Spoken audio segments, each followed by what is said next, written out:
Okay, it is 11:02, so we are going to go ahead and get started.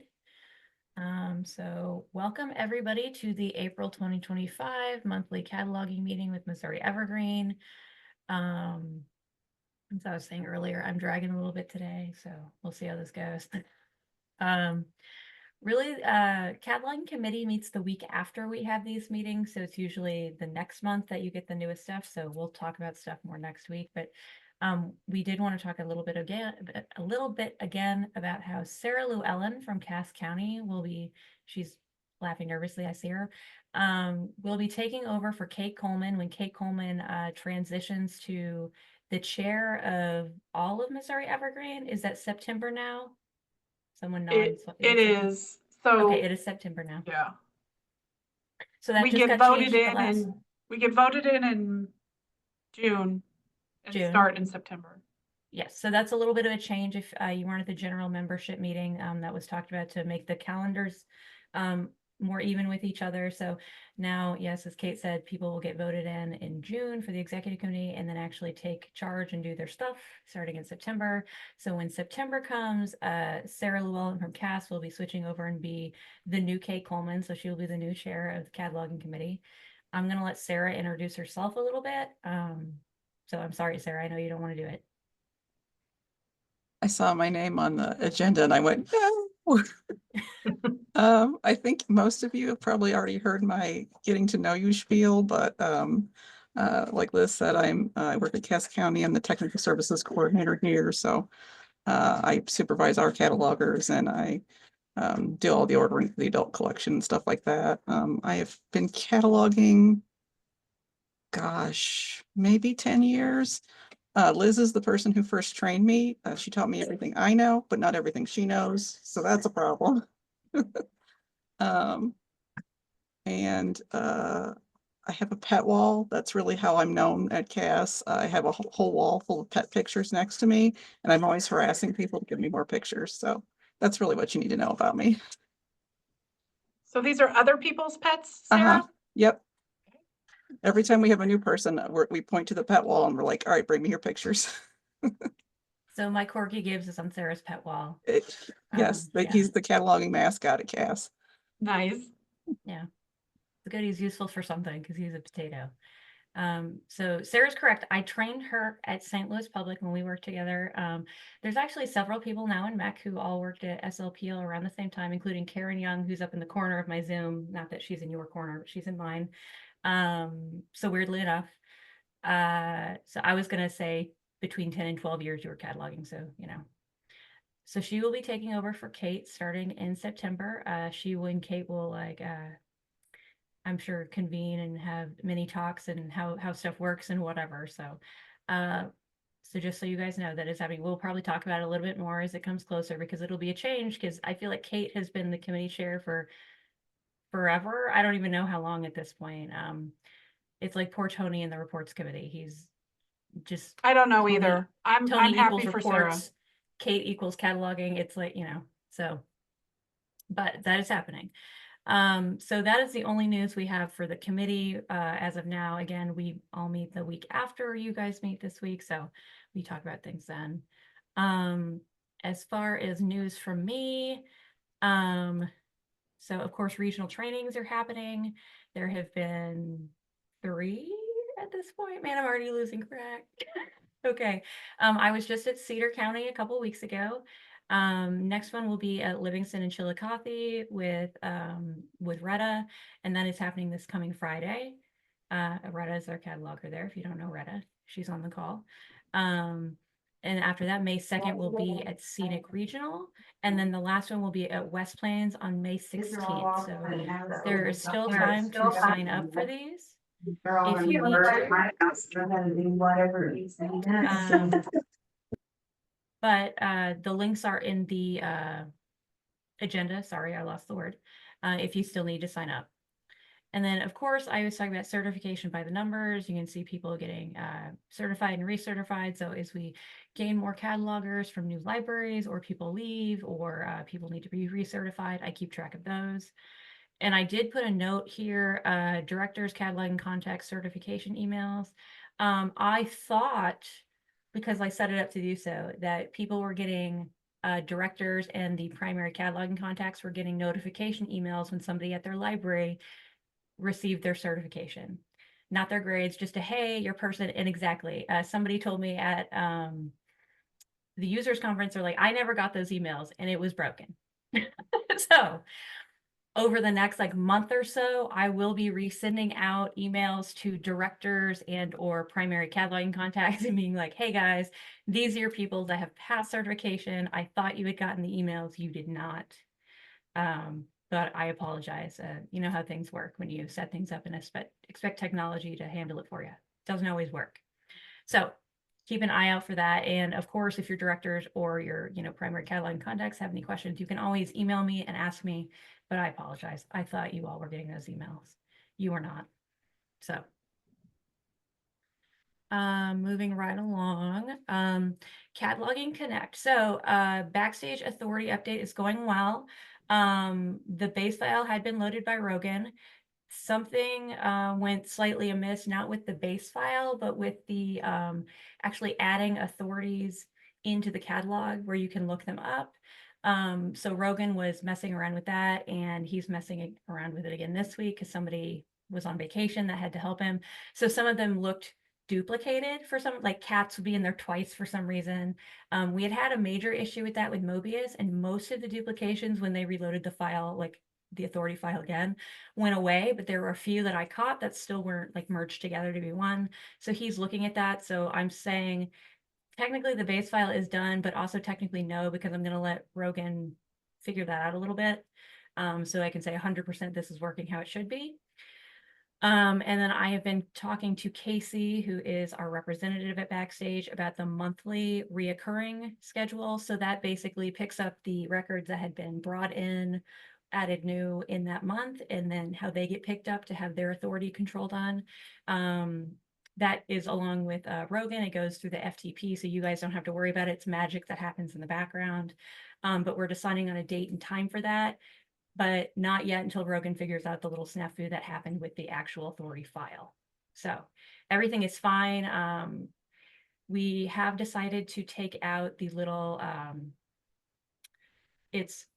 why am I saying hashtag? Delimiter 0 things that have the links to the LOC like things, because we wanted to use them, but then the way they ended up being loaded, they confused everyone and it looked gross. It just looked bad. And they chunked out the authorities. It kept splitting them up between the A and the V or the A and the X. So the committee just decided, you know what, we're just going to take those all together. We don't need to see those. So those are going to be taken out. So you'll see those disappear again. So you saw them all get added and went, oh God, what's that? And now we're taking them away again. So I'm sorry. Best laid plans, guys. We thought it would be a good idea. But so Casey will be doing that with us and Rogan. So the Backstage Authority stuff is going great.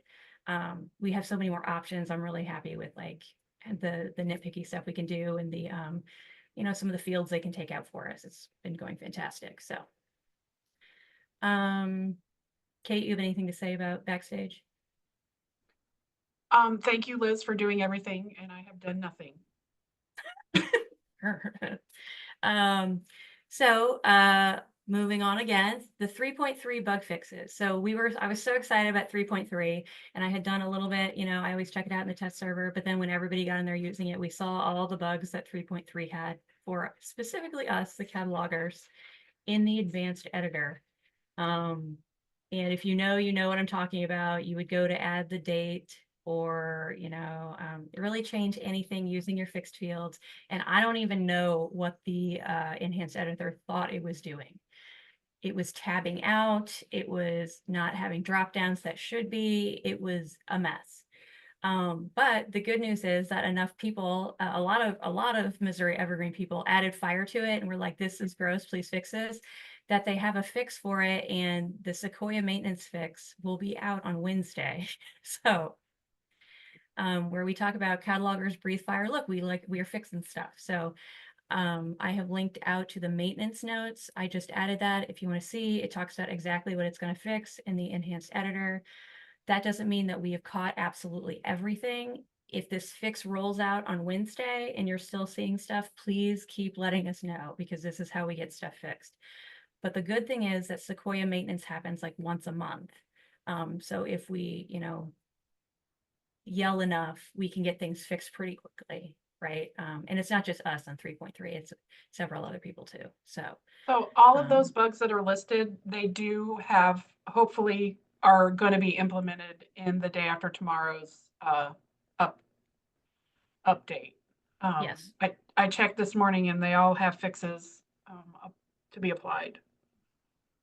So I'm very excited about that. I'm sorry, guys. But still keep an eye out in case something isn't fixed. I'm going to read. Karen is saying something to act, so I am going to read that note in case more people need to know this. She says, for those libraries using the acquisitions module, we should hopefully be seeing fixes to some of the things in 3.13 bugs as well. Okay. Awesome. Good to know. It was way more buggy than even more bugs than I ran into and then what we expected, but it happens. But good to know that we can get these things fast pretty quickly fixed. I'm losing my words this morning, guys. It's a Monday. I will also note that a couple of us, myself, Kate, Sarah Llewellyn, and Karen are going to be meeting with Jennifer Weston. Is it the 22nd, next week, whatever day that is? And we're going to start talking about acquisitions permissions, how they go with cataloging and that kind of stuff, just kind of acquisitions a little bit in general, since we don't have a committee for acquisitions in Missouri Evergreen, and those things can and do affect cataloging and catalogers. I'll start talking about that and get that a little more lined out for everybody. So good stuff happening, guys. So Kate, did you call it wonky fixed fields? Thank you. I love that. Yeah. It seems like a Liz word. Okay, so if you weren't all not at the users conference, I know I saw some of you there. You missed out. It was a great users conference. It was fantastic. Steve did a great job planning. The breakout rooms were amazing. There were a couple cataloging specific presentations that were there. So if you did not get to attend them because you weren't there, it obviously they were recorded and put online. So I have linked out the ones that basic cataloging for circulation staff. So if you guys work with circulators who need to have that would be good to pass along. And then the other cataloging specific one was they called the cataloging cram session. We talked a little bit about the certification and just how that works, and a couple like nitpicky things going on with certification that I'm looking for. So those are specific ones that you could look at. But I've also linked out to all the users conference presentations, because a lot of great stuff was talked about. KPAC was talked about. Heather did a thing about Aspen, all sorts of good things. So I encourage you, if you were not able to attend the users conference, to go and look at those and watch some of them while you have time. And of course, if you watch some and you have any questions, please feel free to reach out to me, or I'm happy to connect you with whoever the person was who spoke about it if you don't directly have their email. But let us know, watch these things. And think about, we're going to have a users conference again next year. So please already think about maybe joining us, because I assume we're going to do breakout sessions again. And the breakout sessions were really good this year, guys. I'm not going to brag. I don't want to brag, but they were really good. Yes. Anything about users conference? Any questions? You mentioned this one already, Liz, but if your library is thinking about implementing Aspen in the next year or more or whatever, Heather's session was really good, shows you some of the really cool things that you can do with Aspen. As a cataloger, Aspen is it's so cool. It's really cool for us.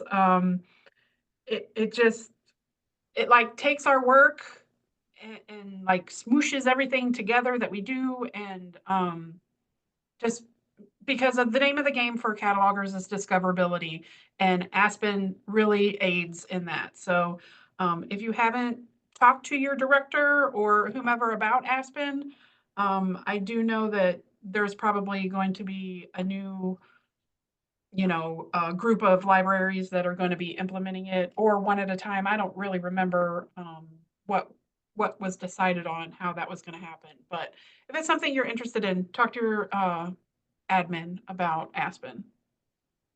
I feel like a discovery layer like Aspen, what it really does is it takes our cataloging and presents it to patrons in a way they think it's going to look in the first place.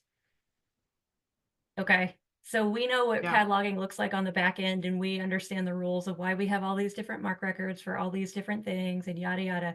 But a patron, when they want Where the Crawdad Sings, they expect to bring up Where the Crawdad Sings and see it nicely, like here's books and here's like the DVD and whatever, all kind of grouped together in a way. And Aspen kind of does that. Okay, so that's that's kind of what the whole point is. So as Kate said, if you have any questions or you're interested in it, like talk to your admin at your library about it. Okay, so we're moving on to cataloging discussion. We've got a couple things on the discussion this month. The first one, I was dismayed to be hearing about this so much, but this is about editing other libraries' items. Hey, Liz, Don't do hang it. on. Can you bring the agenda? Can you scroll it up to where you are? Oh, yeah, sorry. I'm in the wrong agenda. Yep. I have two open. That's not helpful for you. There you go. Thank you. Cataloging discussion. Yep. Okay. So I had gotten way more reports than I like about people had realized that other libraries had gone in and either like maybe marked their items as missing, or yes, I know, I see some looks on people's faces. This is a reminder, guys. Just because you may, for some reason, have power to do that, and not very many people should have power to do that. I think this is a holdover from when Mobius had set up all of the permission groups to have like a cat admin, and a lot of people have been using cat admin instead of just advanced cataloging, and that has more permissions than we necessarily like. You should not be touching another library's item statuses, barcodes, whatever. That is not yours. In the people off household, what we call my husband and myself, we say if it's not yours, don't touch it. And this applies to other libraries' items. If your patron damages somebody else's item, it happens. You don't mark their item as damaged. It is not yours. You send an email, you send the book back, and they mark their item as damaged or whatever, however their process is. You do not touch somebody else's items. And I don't know what happened this month. I got a lot more reports about this, but this is why the note under here just says, nope. There's no discussion about it. You just don't do that. That's a thing you should not be doing. Nobody's in trouble. It's just, I don't know what's happening at this point. At some point when we get our permissions adjusted to how we have them set up with Jennifer and everybody onto the new permission scheme with advanced and basic and baby cat, not a lot of people and I'm saying not a lot of people, like maybe the people on the committee and Liz will be able to do things like that. And those permissions are just floating around out there somewhere. They'll be gone. Okay. But until that happens, don't touch other people's stuff. Okay.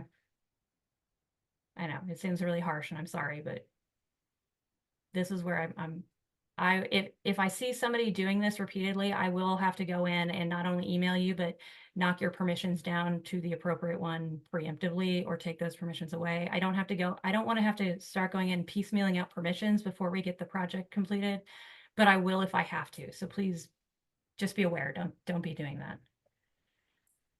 Anybody else have anything to say? Kate, you have anything to say about that? Yeah, I agree with Liz. Don't do it. Don't do it. Communication is key. Yes, Basically, exactly.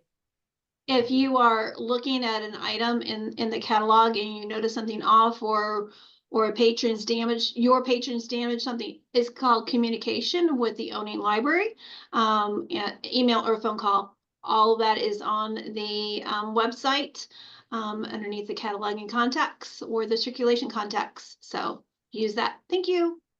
Yes. Yeah, this is a CERC issue really, but it's both. It's both, right? Yeah.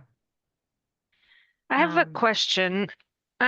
Speaking of CERC, do you know if the CERC committee is working on similar, I honestly just can't remember off the top of my head, similar permissions type issues?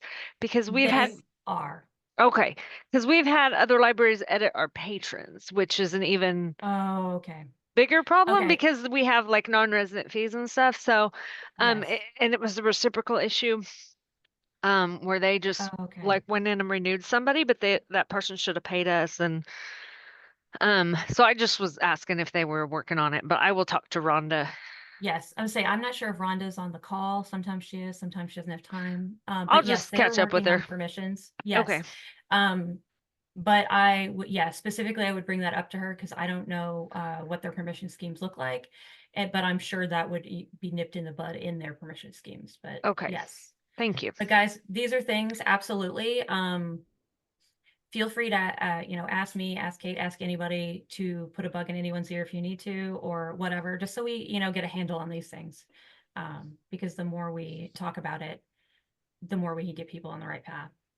And as Sue said, all the information to contact other libraries is on the MEC website. You have directors, cataloging, circulation contacts, so please be using those. Okay, they're not there for just to have a list of something. Although we as catalogers love a list, they are there to be used. So Retta has a great question. So where do report functions fall under? I am assuming that's admin. So it depends what you mean by report functions. Like, can you look at a report? Everyone is going to be able to look at reports. Are you going to be able to run a report? That's a separate report permission, and I think that can be added to whomever. They just have to be, I don't know if requested is the right word, requested to have that added. But reports are separated out in that way, whereas like, it's CERC cataloging reports with the committees. That's how it is. But I believe anyone who has staff permissions, like the lowest, like they are whatever, should have at least the ability to look at the them. same one of somebody getting married and changing their name. It's the same form. Because I looked. Hey, Is that what you Ron, we're mean, Retta? learning all Sorry, about I forgot my mic was on. Sorry, I forgot my mic was on.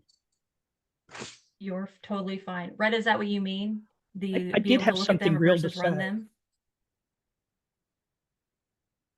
Oh, Retta, now you're muted.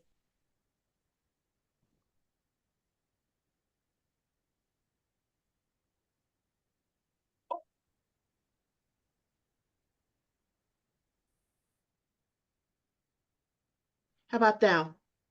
There you Can you go. hear me? Okay. Mhm. Well, we was trying to do our permissions and stuff, and we was wanting some staff to be able to run reports, and we was wondering which particular permission, either advanced or basic or whatever that might be, to be able to run those reports. Okay. I will So make we a can note. figure out which one would go under. If they're separate, if you Yeah. give a person advance and then additional reports, and that's perfectly fine. But we didn't know if it was under, the reports would be under advanced only Okay. or whatever. Yeah, we haven't assigned reports to, we don't train on them in the certification.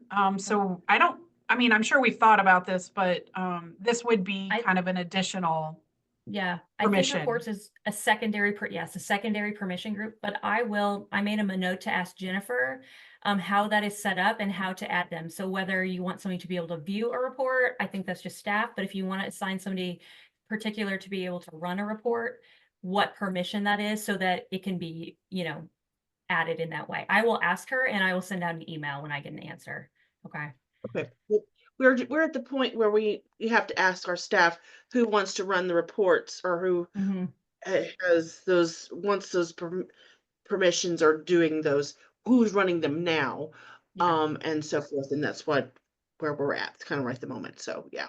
Okay. But we still need Yep. to, thank you. No problem. Liz, I will ask Jennifer. I do think that Ron had something he wanted to share. Okay. I'm good now. He changed Ron. his mind.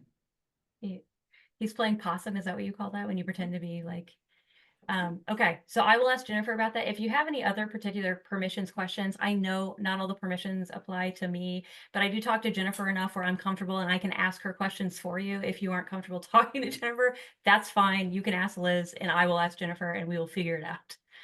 Because permissions is still one of those things that's pretty hairy. We're working through it, but it's a little hairy still. So we'll get you where you need to be. All right, we're going to move on unless anybody has any more questions or comments. Okay.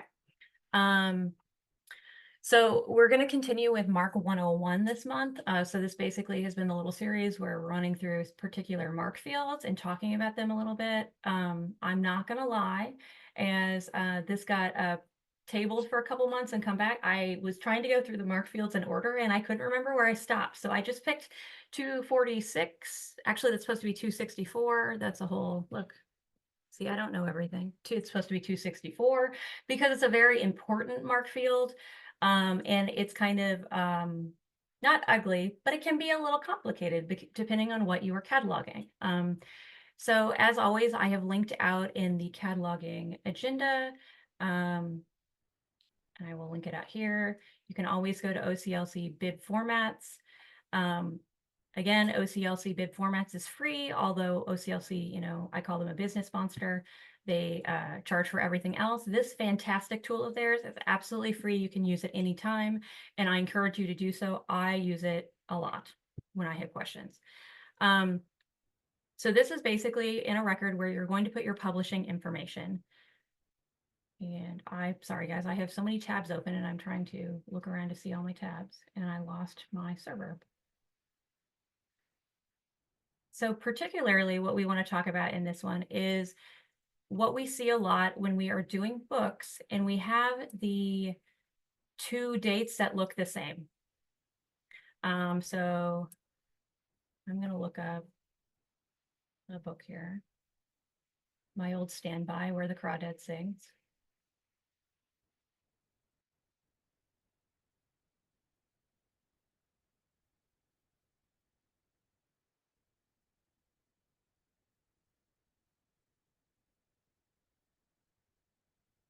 I'm going to go into the first one here and into mark view. Okay, so 264, this one, obviously this is your publishing information.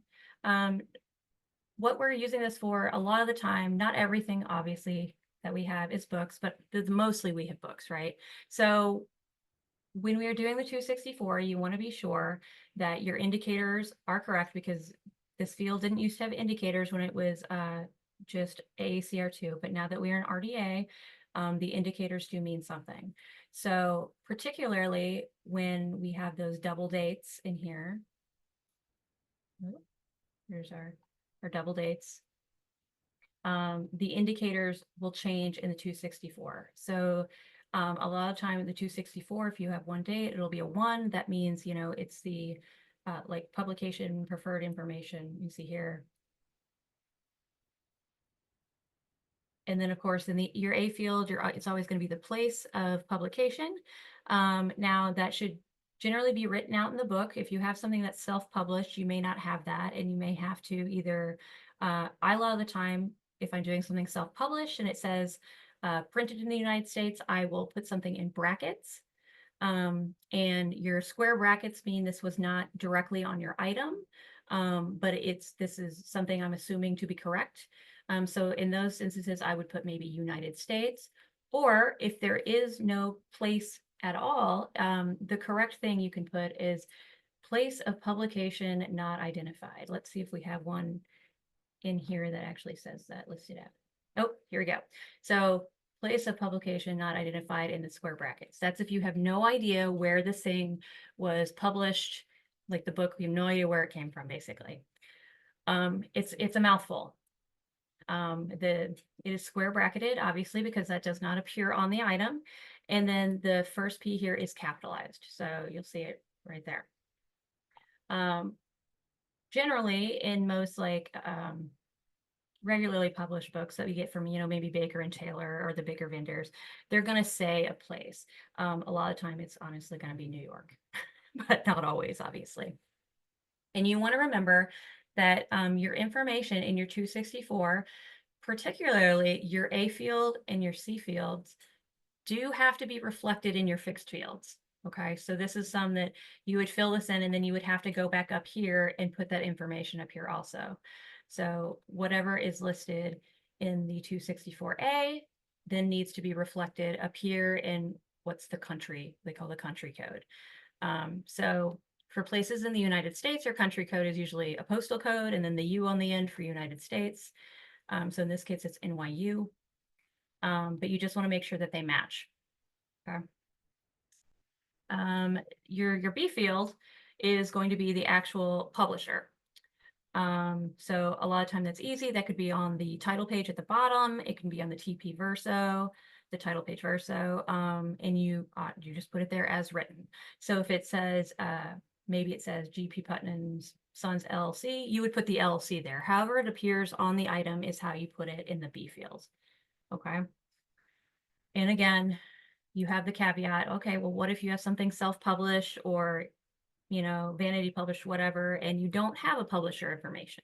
Well, in those cases, if there is a statement on the TP Verso that says copyright maybe the author's names, sometimes I will bracket the author's name in that B field because they're kind of the publisher in that case. And I bracket it because it's not saying directly this person published the book, I'm assuming it. And we can't assume things, we have to bracket it, okay? But again, if there is no place there at all, and you don't even have anything to guess at, you can put the law publisher not identified. That's also an option. Now, this seems very straightforward, and it is until you really get to the dates. The dates at the end can be easy, especially if you have a single date. It says published in 2008, you're good. You just put 2008 in there and you are good to go in your C. But we're talking directly about a book right now, specifically about a book. So if it says, say, copyright 2008, that's when you have to pull out your to date information. Because the 264 is saying this is the publication date specifically with the 264-1 in that first field, we can't just say 2008 if it says copyright 2008. We can't just slap that in there.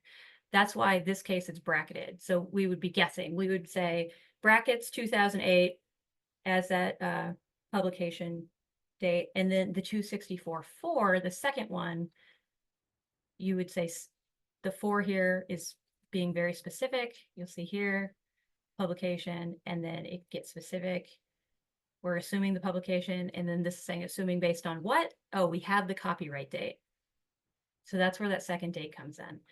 So sometimes these will be exactly the same. But that's why the first one is bracketed, because we're not allowed to assume things. And then the second one will say directly, this is the copyright date. Does that make sense, guys?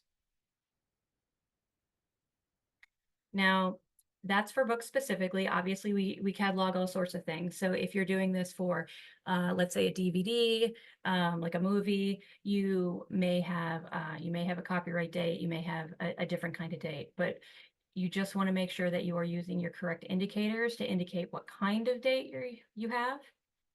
And then if you do have a copyright date, you're using that second one.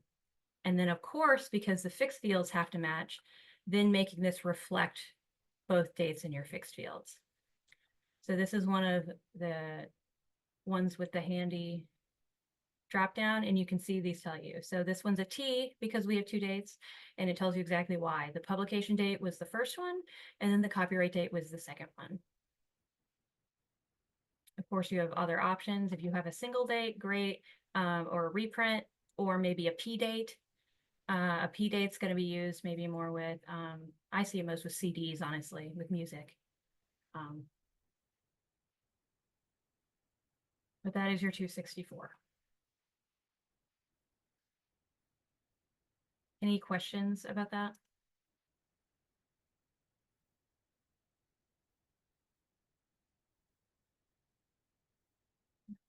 Okay. I was trying to make this less confusing, and I don't know if we're all quiet today, like Liz is quiet, or we're very confused. I can't tell. I know I this will is your give- go-to title, Liz. It is. It's always my go-to title. I don't know why. Do you want me to look up a We- different one? No, this one already needs, I know you clean it up all the time because it's your go-to, but it already needs cleaned up again. Because Yeah, the bib that you have up right now. yeah, it's one of those things. I use Where the Crawdads Sings as my go-to because I feel like no matter how good of people's records are when they come in, it never goes on the same record as everybody else's copy of Where the Crawdads Sings goes. So I have merged them probably 12 times. But I will give the little caveat of here. In the 264 and the second one, if you are using a copyright date, you are supposed to be using the copyright symbol here. The C with the little circle around it. I keep a handy dandy little cheat sheet on my desktop, which you probably can't see, but I have it in basically a little document where I can copy and paste it from. There is a keyboard shortcut for that. And if you remember it, congratulations, but it's one of the ones where it's like Shift Alt and then like 3 keys. I can't remember that. So I just keep it and I copy and paste it. Is it Alt 0169 or is it Alt Yes. 016? Okay, all right. It's 0169. I was like, it's something at the, so it's a lot. Whereas like V is, just control, and copy and paste. This one's complicated. So if you remember it, awesome. You could write yourself a little note and stick it on your screen, or you can just have a little thing like I do where I just go and I copy and paste it into the record and I cheat. Okay. But that is supposed to be the actual copyright symbol and not just a C.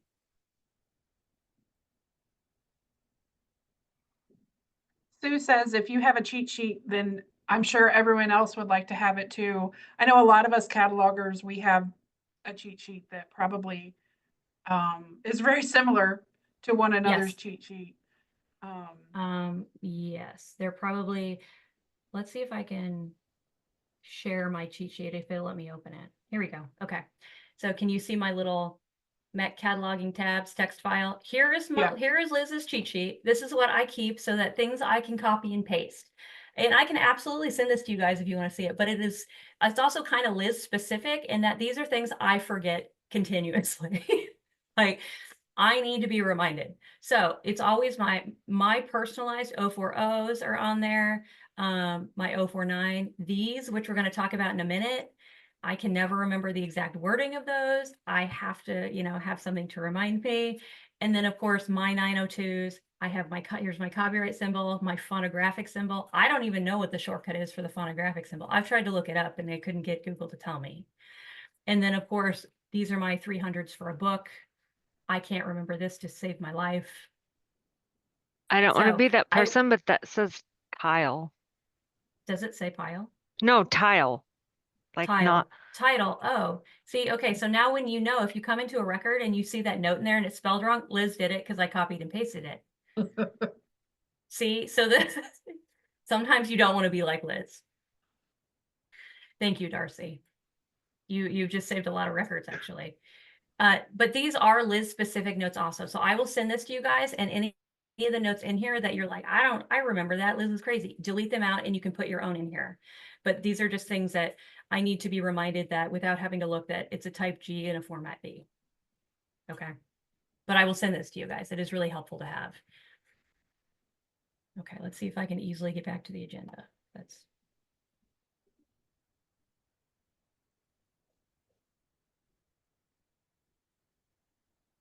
Okay. Are we seeing my agenda again? Yep. Okay. So the next thing we want to talk about is our 500 note wording with combined records. And somebody had asked me about this. What if I combine, I think it was audiobooks. They're like, what if I combine audiobooks? Is it the same note? Publisher, paging date, and paging may vary? And I was like, well, no, it would make sense, would it? So these are why I have these written down. If you are merging records and it's like maybe a first edition and you're putting the paperback on there and you're having to take the first edition out and you add this 500 note, it's the first one, which probably most people have memorized. But we also do that, let's say we do that with a DVD. Publisher, publishing date, and aspect ratio may vary. Since we put both widescreen and what's the other one called? I want to say normal. It's not normal. Full screen. full screen. There it is. Thank you. We put both of those on the same record. We want to make sure we're adding this note so that patrons know when they are placing a hold, they could be getting a full screen or a widescreen. We've added them together. And then audiobooks, packaging is the big thing.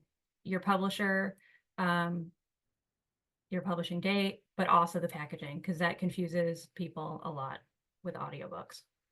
In audiobooks, pretty much everything else should be the same when you're merging a record. They should be the same time. The narrator should be the same, but the packaging definitely could vary depending on if it was republished. Though I'm sure there are other things we merge together that we need a little like fancy note for, but I can't think of any that I use really besides these three. But now, if for some reason you were putting publisher, publishing date, and paging may vary on things besides books, while that doesn't make sense, thank you for doing the college try and putting some, because the note being there in the first place is really the important part. And then of course, somebody may catch paging and change that last bit. I get it. Because we don't talk about the other two situations as much as we talk about books. Okay. I feel like nobody's really talking today. It's Monday and we're all very sleepy. Any questions about our 500s? Retta says, if I have a book the same exact, only that the pages are more than 10 pages and the ISBN number is different, do I still make a new MARC record? Yes. Yes. Currently that's the rule. The 10 pages is the rule. And that is a MEC rule. I will say that's a MEC rule. That's a rule that we made that, you know, within 3 centimeters and 10 pages, and they can be on the same record. If it is more than 10, yes, it does unfortunately need a new record, and that is confusing. I thought so, but I wanted to make double sure that I was Yes. in the right on that. That it was so close to each other Yeah. that, but the 10 pages, it was off just a few. And so I did Mhm. make a new MARC record for it. Even though Yes. it looks exactly the same, I Yep. did make a new MARC record for it. You are correct, Retta. That was yep, that is what we do. And yes, sometimes guys, it's going to be 13 pages and you're going to be like, really? 3 pages? But that's the rule. We have to make it and have to make or bring in a new MARC record because of those 3 pages. And then of course, add our 500 note if we happen to be able to merge things. Okay. Everybody's so quiet. I don't know if we're confused or sleepy. I'm just going to move on like we are all exactly on the same page.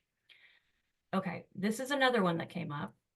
I'm going to look at these specifically, but I realize now I was in the test server and these will only be in the live server. So now you have to give me a second to log into the live server. My apologies. Okay, so the first one here. All right, so this book specifically was causing a little headache. So originally, let me open a new tab, get the other one.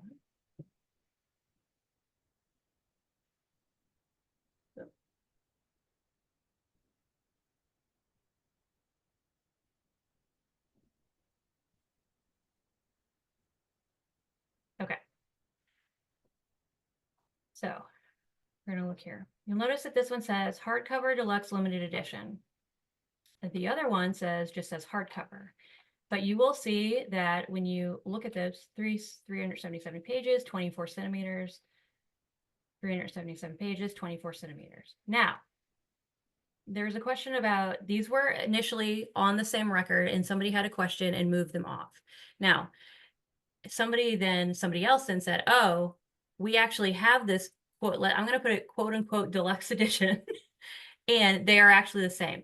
So this is something where we need to be asking each other questions and maybe Scooby doing the mystery a little more, wherein these edition statements can be very helpful and they are indicating something is different.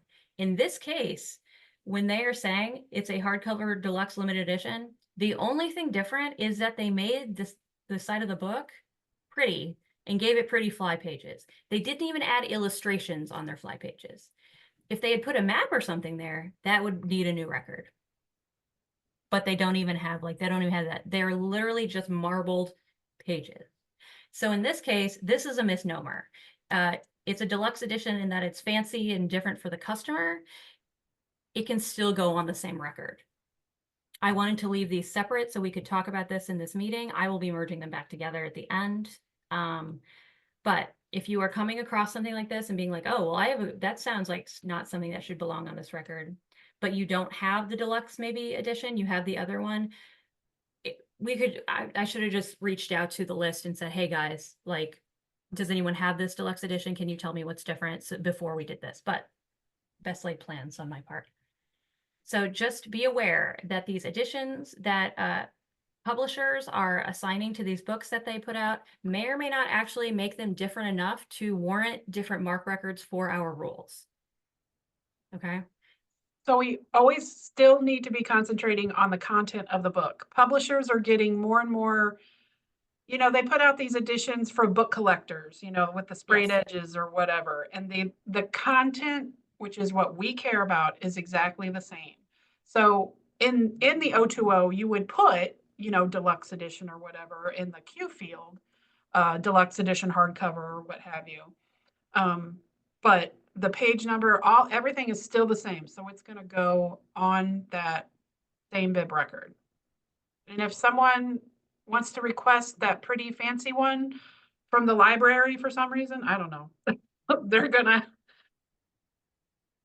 have to, I don't know, Figure it out. figure it out. Yeah. Figure it out. In this case, I don't know why somebody would necessarily request it because it is just sprayed edges. But in other cases, it could be something fancy that they want to see and witness and whatever. But so I feel like this is one of those publisher things where it's maybe a little bit of a money grab. I hate to say that, but it is one of those things where like, oh, hey, look how pretty this is. And it is. It's a gorgeous book. But for our sake in cataloging, they're the same and can live on the same MARC record. It's just like the movie tie-in situation, you know. They're just putting out different covers and things so people who like the book can spend more of their money. Okay. So any questions about that? This was a very specific instance that got brought up. I feel like this is going to be a thing that just happens every now and then, especially with, you know, it's like Penguin is big on putting out these really fancy editions like Penguins, Morrow, like it just depends. But just be aware, we are really concerned the most about what is in the book. So you are still looking at the size of the book, the page numbers, and then if illustrations, maps, those things in the inside, the content specific stuff.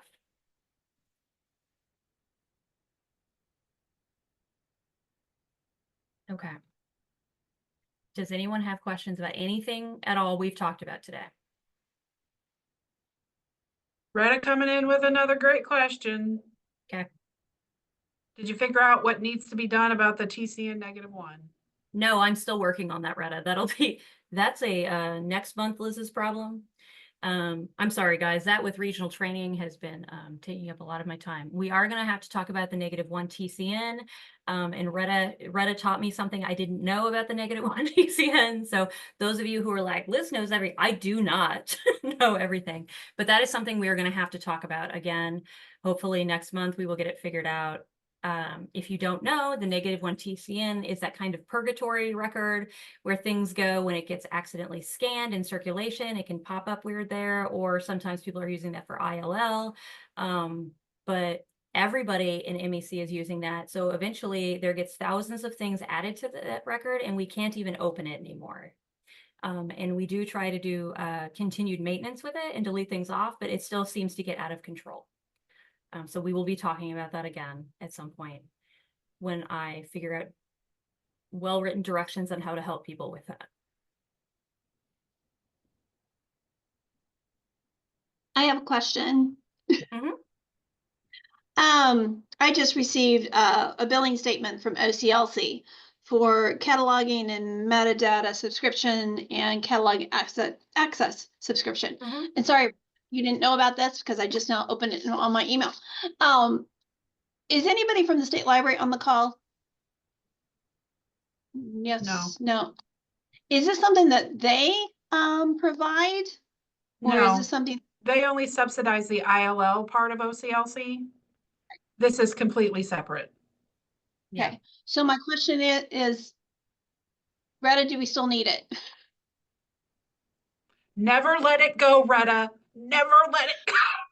It's a, Extra this is one. this is a hard one. So It is a do hard you one, Sue. do you need it? Like if I'm being like absolutely, I mean, no. However, they would have to pry OCLC from my cold dead hands. So do you need it? No. I Does feel it like make for a library of a certain size, it's really, really helpful. It makes cataloger life easier. but Sue, that's definitely a conversation to have with Retta. See how often she uses it. If she uses it for Z39 records, that kind of Mhm. thing. Okay. Because I it go also, through this like, with my I admin every year use too. 39 quite often, yes. Okay. I Yeah. do. So I mean, we can have another discussion, Sue, about it, but but as long Making as sure I can have the Z39 aspect of it, and get books from that, that'd be fine. I mean, we can do whatever. So that's between me And and Sue, I that is- guess. that is the thing with OCLC. In order to access Z3950, you do have to have the Yep. full cataloging metadata subscription. It does vary by price on the size of the library, and how many things, you're bringing in, whatever. So it will vary. It can be very expensive. That's why I say business monster. But I use it all the time, and I would curl up in a ball and cry if somebody took it from me. I'm just gonna say it. But Can I Well, ask I a understand. question about that? mhm. How is that related to first search? Is that the um like in Z3950 WorldCat versus first search? So Versus yeah, this Liz, do you have a clear answer to this? Because first search is one of those things that kind of does bridge the gap between Yes. cataloging and ILL. Yes. Because a couple years ago, they wanted us to all switch to, what was it, WorldCat Discovery or something, and try to do away with first search. And it was all the catalogers that were like, oh, heck no. First search is definitely more library staff friendly. Yes. So I don't know the real answer to that, Darcy. There is no public way, or if you do not have a full metadata subscription, I don't believe anymore, like within the last 2 years, I don't believe anymore there's any way to search first search without a subscription. There's not. We have one. Like I'm able to get first search records from Z3950, Mhm. but I'm always nervous to ask about it because I don't know if we're doing everything we're supposed to be. Like, because we Okay. don't actually do ILLs and I just don't Mhm. understand enough about that. Do Okay. you have a cataloging subscription to OCLC though? I have no idea. So between me and you and the fence post of our 56 people on this call, where I know nobody from OCLC is here, OCLC sometimes, when you cancel your subscription, does not actually turn it off. And I have used it at institutions for years after we stopped paying for it. I think we do Sure. pay, just not, Okay. I just feel like we're supposed to be updating our records with them or something. I don't, Your I just, holdings. yeah. If you use it for ILL, that's when it's important to Okay. update your Okay, good. holdings. Because Yes. I've never done the ILL side of it before, and I've always been too afraid to ask because I know that we're not doing that. Yes. But the records from First Search are the ones I use the most often in Z3950. So, okay. All right, cool. Yes. Thank you. So That if you're helps. not, there you go. If you're not using ILL, you do not have to update your holdings with OCLC. If you are doing ILL through OCLC, that is how the larger ILL knows what you have at your library is your holdings in OCLC. That is how people are finding you.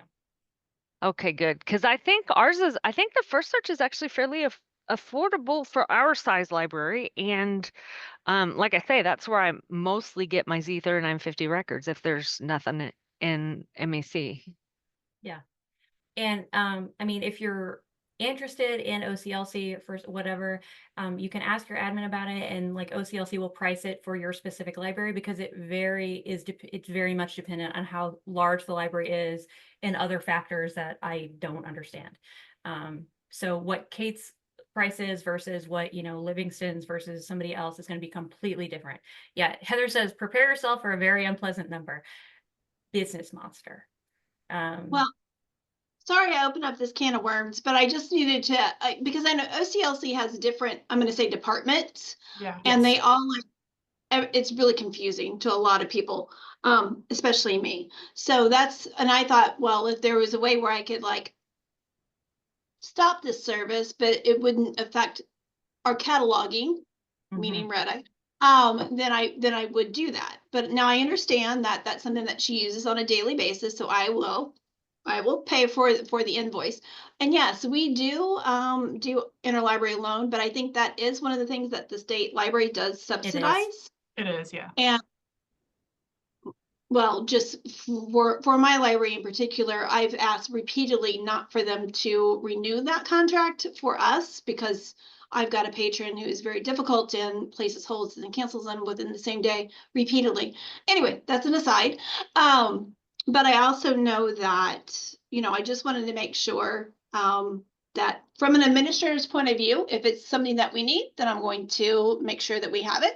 And then I'm going to address Karina's question about, she's probably been using the first search that had been canceled well before 2008. So I would almost say keep using it until somebody at OCLC realizes that you're using it. And just if you have canceled it and you are still using it and you have a question, don't ask OCLC. Ask other catalogers.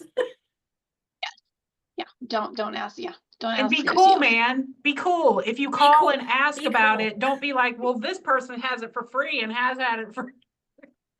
Yeah, no. Secrets, guys. It's like patron information. Yeah, well, wow. Ooh, I don't know what to tell you for that one. Don't ever lose your automatic login. Yeah, people are putting in chat what theirs was when they got a quote, and it's, guys. Yeah. And I know for Carrollton in particular, we did like a records conversion thing when we moved over from an old library location to the new library location. And Carl Wingo, I don't know if anybody remembers him, but he was the one at the state library that did these conversions with the OCLC, got all of the records in at Carrollton, got all the records in to OCLC's database. And then when it came time to renew, we just couldn't afford it. And that's been, yeah. And that's been quite a while ago, but I know that we've been using it, well, for quite some time. As Liz says, they don't necessarily monitor or police that at OCLC once you cancel that service. So they're too there's big. that.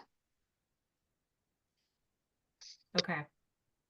Now, guys, this is why I tell you, because I have OCLC, that if you have a particularly gross looking original record you have to make, and you want me to look in OCLC first before you make that particularly gross record, I am happy to run that search and see if I can bring that record in. So you don't have to do that. That is why I offer this, okay? Because I'm me and I will do that for you. You may end up having to make that gross record. It may not be an OCLC, but I'm happy to look for you, okay? Because it is a privilege to have OCLC, and I hate that. Yes, and keep secrets. Karina's right. So this has been a really hilarious cataloging meeting. I have a doormat that says don't let the cats out or the cops in, and I feel like this cataloging meeting is like on par with that. So secrets, guys, we don't talk about OCLC. Like, but unless anybody else has any questions, I have to look. When is our next cataloging meeting? Can we edit this part out? I mean, I edited. I could. It was like, I was just like, I'll black out faces or something, you know, it'll be fine. But our next cataloging meeting is May 12th. If I don't see you at a regional meeting or on some other meeting that we have in MEC, I will see you on May 12th, but please sign up for regionals if you have not already. And happy cataloging, and you know where to find me in the cataloging committee if you need us. We are here all the time. So thank you Thanks, guys. everyone.